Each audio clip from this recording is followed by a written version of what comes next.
Remarks of the President on Conservation from the Convention Center in Las Vegas, Nevada, September 28, 1963.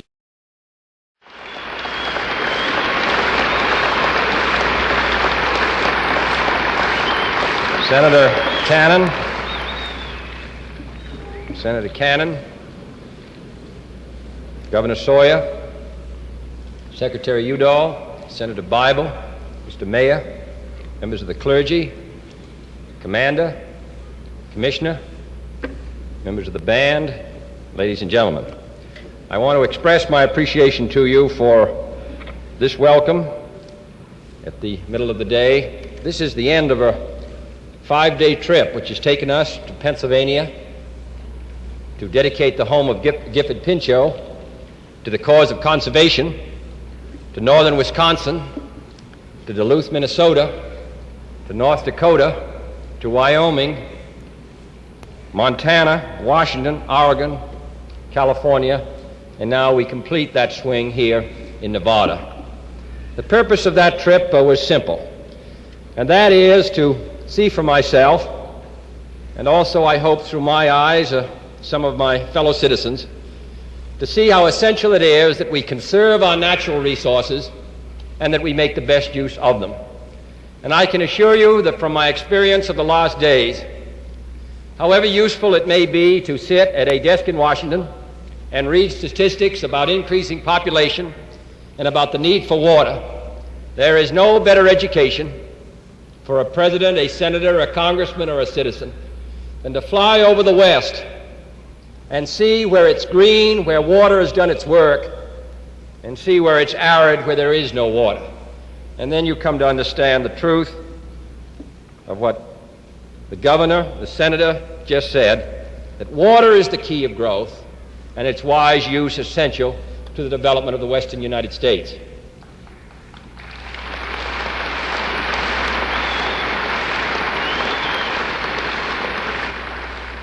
We live in a very dangerous time in the world, and our policies are quite simple, even though they're difficult to execute. Our object abroad is to protect the security of the United States, the vital interests of the United States, and to maintain the peace. Now, we do that by strengthening the United States. We have, in recent years, increased, for example, the number of divisions by nearly 60%, the number of Polaris missiles by more than that, the number of aircraft on standby by a higher percentage than that, the number of ships in the sea, all the rest. We have attempted to increase the strength of the United States. One of your distinguished senators, Senator Cannon, has served on the Armed Services Committee. And we have made a concentrated effort, believing that the United States is the arch of the keystone of the arch of freedom, is essential to the success of freedom, that a strong United States must maintain its strength in this difficult and changing and troubled world. But behind this shield, behind this increased strength, behind the assurances we've given to dozens of countries through our alliances in Latin America and Western Europe and CEDAW and CENTO, and our commitments to the United Nations, behind those evidences of our desire to be strong in a free world, we've also attempted to work for peace. And we see nothing inconsistent with being strong and trying to live in peace. In the less than 3 years since I've been President of the United States, on 3 separate occasions, the United States and the Soviet Union approached each other on a collision course. In Laos and Berlin in 1961, and in Cuba in the fall of '62. And I'm quite aware that if, through miscalculation or madness or design, the United States and the Soviet Union should finally clash in what would be the last war of the human race, in a war in which, in less than 1 day, over 300 million people would be killed, and if other sections of the world were brought into it, those casualty lists could double. It's quite obvious that with that ominous prospect on the horizon, these efforts which we make to live at peace in a strong and free world are well worthwhile. And that's why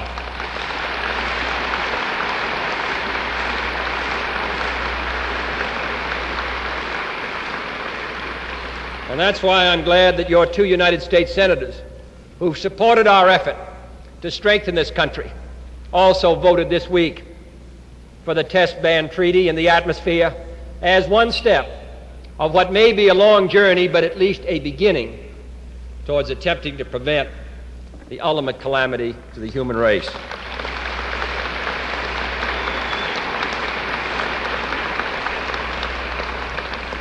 Behind this shield, behind these guarantees, behind this strength is the United States itself.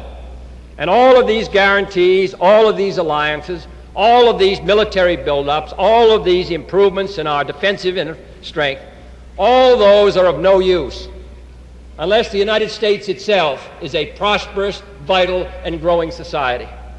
To do that, it seems to me, requires attention to our problems here in the United States. I read in this morning's paper that our population today is 190 million.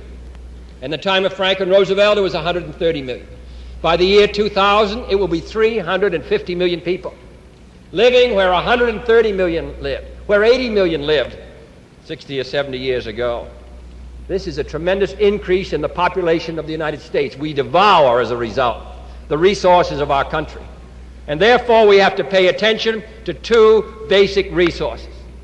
One is our children, to make sure that they're the best educated citizens in the world, not only so that they can develop their own resources,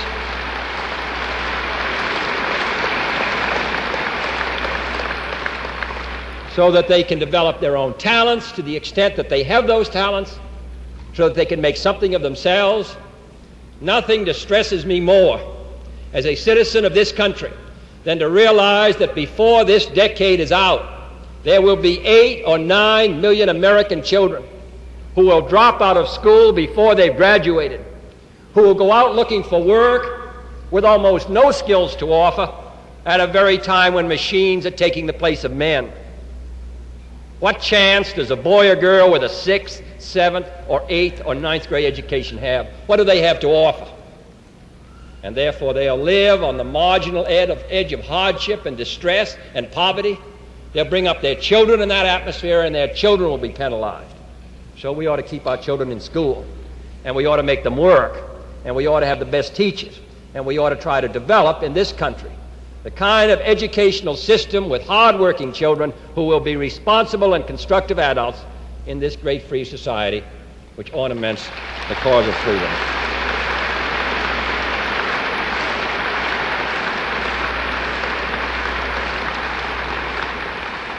That's our most important job of conservation and development. And the second is to use what nature has given us and wherever we can to improve it. There is no state in the Union where these 2 twin concepts of conservation, to conserve and to develop, can be more clearly seen than here in the state of Nevada. First, by using the water which has been given to you by nature, using it wisely, making sure that no water goes to the ocean unused, and also through the tremendous developments of science which are being developed here in this state, which will permit us to go beyond the moon in the 1970s, as well as to unlock secrets of the atom which we can only guess at. Here in Nevada, we have seen joined together the old concept of conservation, of protecting our basic resources, and also the new concept of using science to unlock nature to provide us with greater wealth. So this state, led by your governor and your senators and the citizens of this state, is, no wonder, the fastest growing state, because it symbolizes the old and the new in the best way possible. And I want to assure you that the United States government wishes to associate itself, not because a citizen may come from Nevada, but because this and other great natural advantages are resources for all of our people. We hear a good deal about the rights of states, and they are important. But we should remember how easily and quickly our people move from one state to another. How many people in this audience were born in the state of Nevada? Could they hold up their hands? And how many were not? Oh, there you are. I don't know why no one goes to Massachusetts, but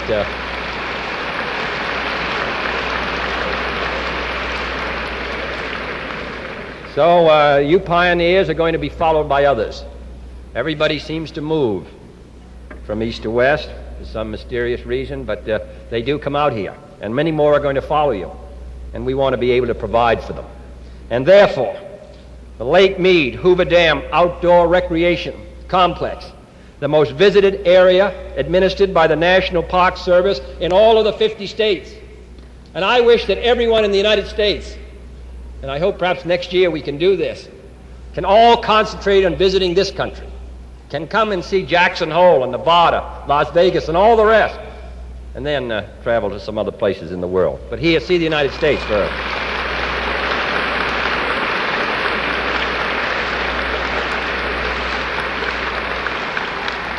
But this must be given permanent national park status, as proposed by your two senators. And secondly, supplementary water from Lake Mead. This is what's going to govern the growth of Las Vegas. Needed to guarantee the future growth of this city and community, must be provided as proposed in the Interior Department's Pacific Southwest Water Plan. And third, the remaining unspoiled shoreline of Lake Tahoe, the gem of the Sierra, must be preserved for future generations, along with the Great Basin National Park, as proposed by your senators.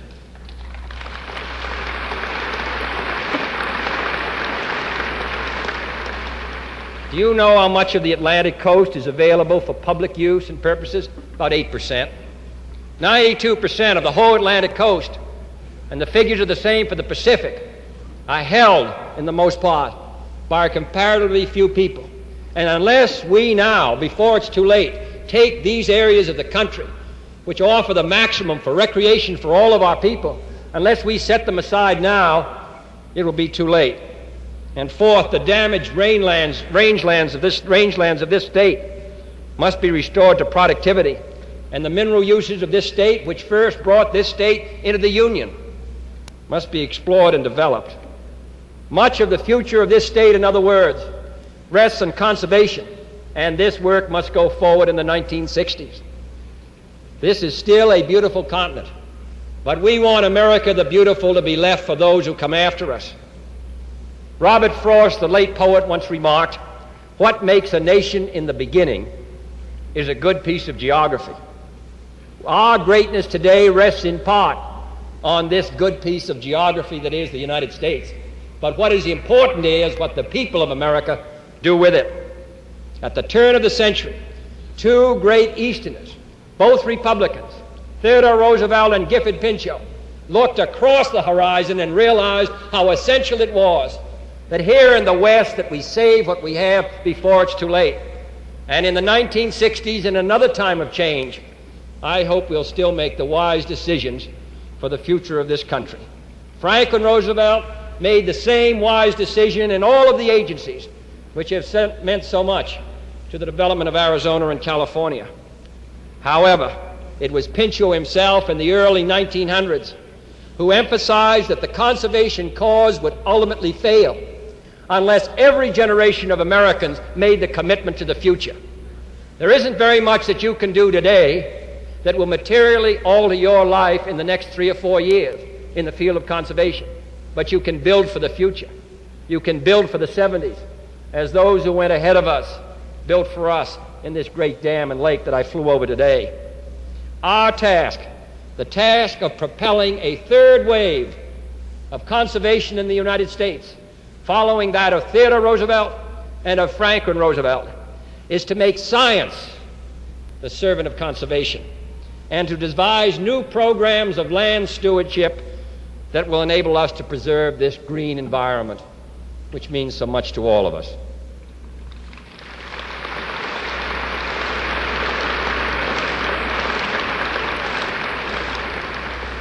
And therefore I reach, after 5 days on this trip, 3 major conclusions. That we mount a new campaign to preserve our natural environment in order that those who come after us will find a green and rich country. And secondly, that we educate our children. And third, that we use every chance we have to promote the peaceful relations between countries so that we can enjoy what God has given us. This is a great country. And I advise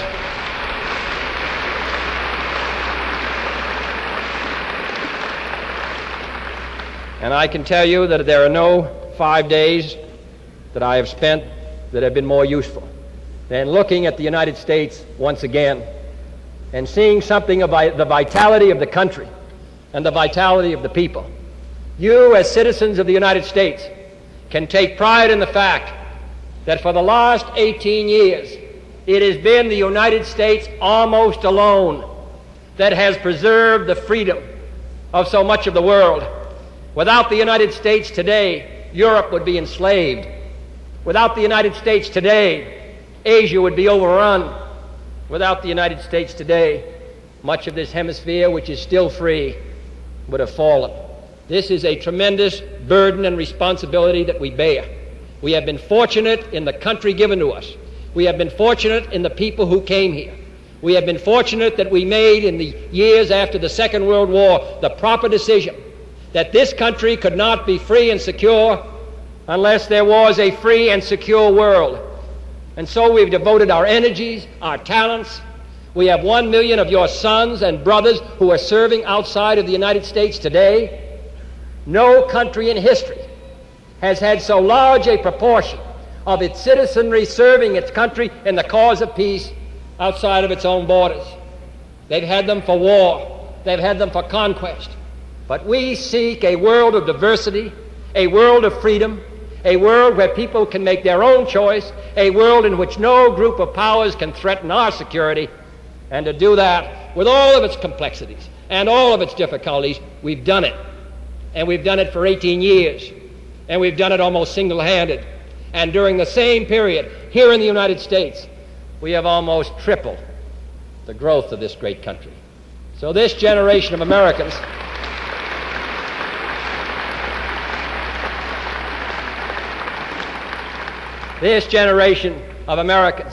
can take satisfaction in what they've done, and I urge them in the future to meet the same high standards, to make sure that this remains not only the land of the free, but also the home of the brave. Thank you.